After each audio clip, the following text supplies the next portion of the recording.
Um, You've got to decide from the beginning how you are going to approach your negotiations. I write here, there's either collective bargaining or interest-based negotiation. I think all of you probably know the difference. I would encourage you to, I see you've got the book, Getting to Yes, and then the counterpart, Getting Past No. Excellent resources on how to approach the negotiation. You need to explain the difference in the two negotiation styles to your client. It may go without saying, but sometimes it's best to repeat it. A lot of times your clients want to go right to litigation. It's your job as their counselor to explain the cost of litigation. And I'm not just talking about the attorney fees. I'm talking about the year that it's going to take to get through the process, the anxiety, the turmoil that it will cost this family. And so you need to explain to them that sometimes it is less costly to them ultimately to concede even on major points so that you can come to an agreement. And you're going to have to explain to them why that is the case. We've had clients say, well, he absolutely did this. I know that I'm entitled to X, Y, and Z. I'm going to get custody of my children. So why are we negotiating? Well, one of the reasons is you can't tell your client for sure that that's going to happen. There is a risk of loss in any case. There is no dead bang winner.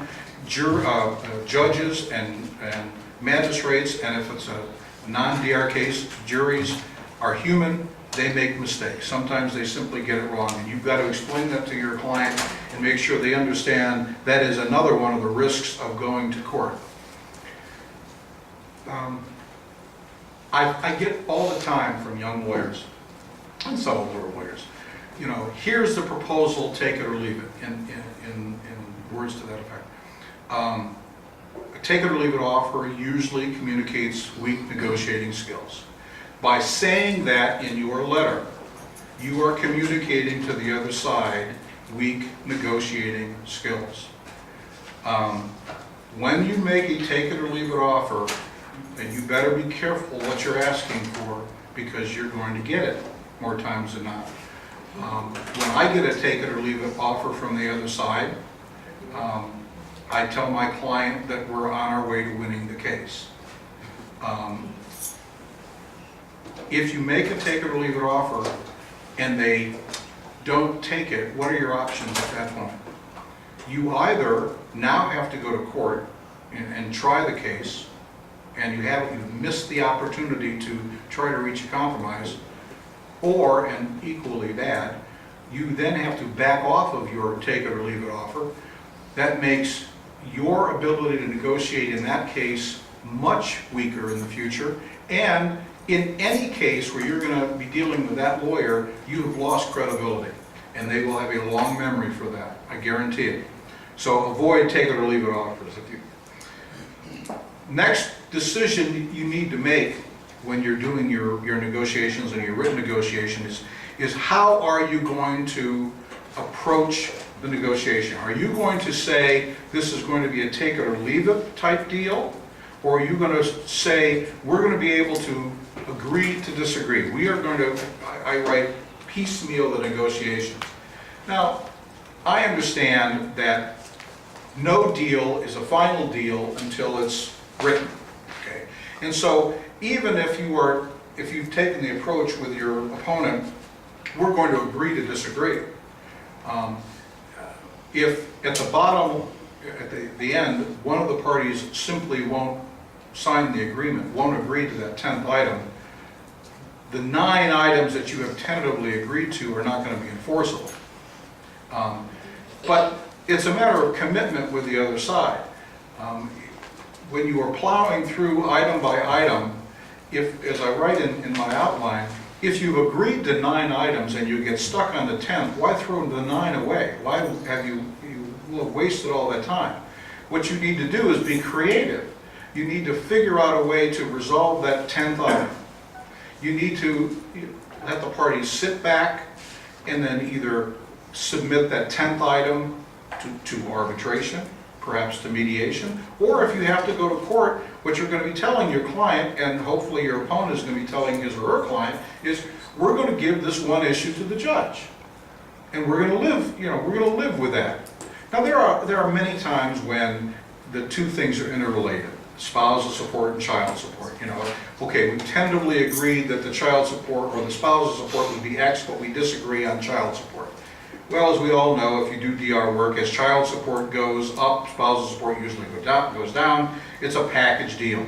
So some of those things are interrelated, but you've really got to approach it, in my opinion, with we are going to figure out a way to get to this agreement, even if we cannot reach an agreement on all terms. Now, a lot of lawyers don't agree with my position. My law partner, Amy Weiss, and I had a big discussion about this afternoon. She totally disagrees with my approach on it.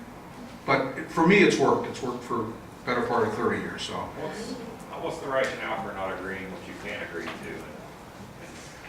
The rationale, as I understand it, is I want to leverage that 10th point. I'm going to tell you I'm taking the other 9. I'm not going to agree on those 9 unless you give me what you want on the 10th. And that gets us back to our take it or leave it type of an approach.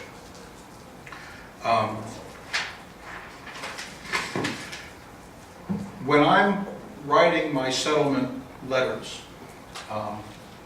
I try to go from the general to the specific. There are some instances when, if there's only a few disputed issues, or if you know that your opponent has some other agenda that will make him or her anxious to reach a settlement, sending the complete agreed entry, separation agreement, contract might make sense. I've done it in the past. It works sometimes.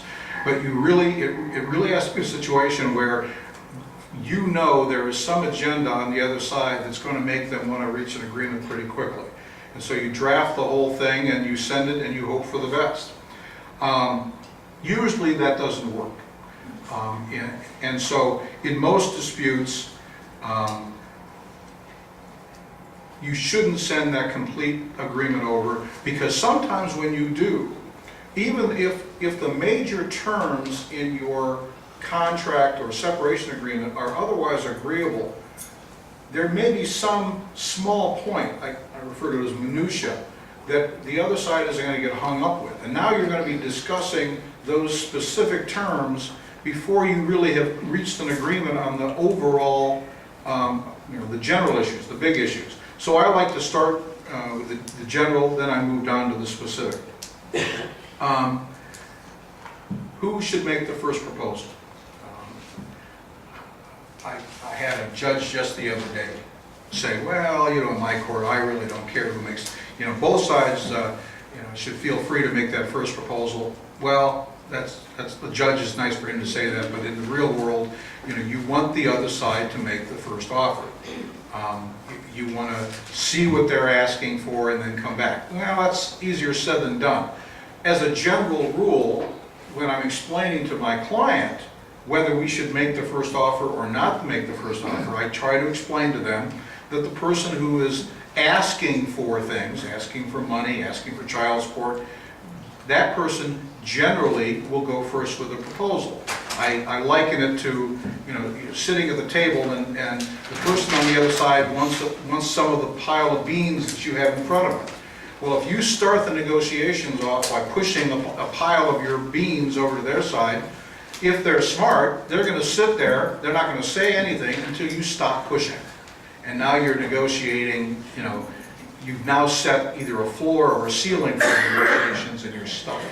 So I tell my client, if they are the defending party, even if they're anxious to get this thing done, I try to counsel them to be patient, and I let the other side know, we are anxious to settle this case. Let us know what it is your client wants.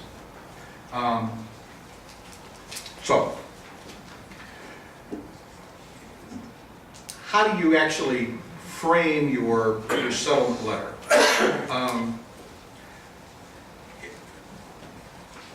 An important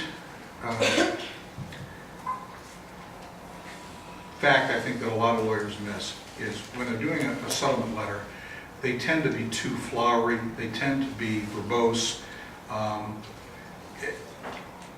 There was one of the best quotes I love, and I thought it was attributed to Mark Twain. It's not.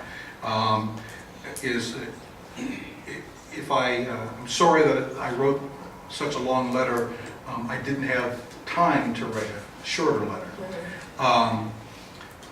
And that's the same way with settlement letters. I mean, you don't need 10 pages to say what you can say in 2 pages. Mark Twain did tell us that, you know, the difference between the right word and the wrong word is the difference between lightning and the lightning bug. So, I mean, it really takes a skill to write use the correct words and to think about each sentence. Don't have run-on sentences. Please use proper grammar. You know, if you as lawyers can't get your grammar correct, then the client is going to have less respect for the whole process. So be careful how you're writing your settlement letters. In your letter, avoid lecturing the other side, lecturing them as to what the law is, or lecturing their client about the bad things they did, even if you're tempted to do it. And there's a big temptation to do it because it makes our clients feel better. They like to see in writing that you, their lawyer, agree with their position that the other side's a schmuck. Well, that doesn't help the process. And if the purpose of the letter is to try to get to an agreement, avoid it. I like to say that negotiating is about looking forward to a settlement and not backward at the dispute. Jay, can I ask you a quick question? Sure. How does that relate to, how do you feel about providing support in your written negotiation for what you're suggesting they agree to? You know, as opposed to lecturing as to here's what your client did wrong, maybe here's why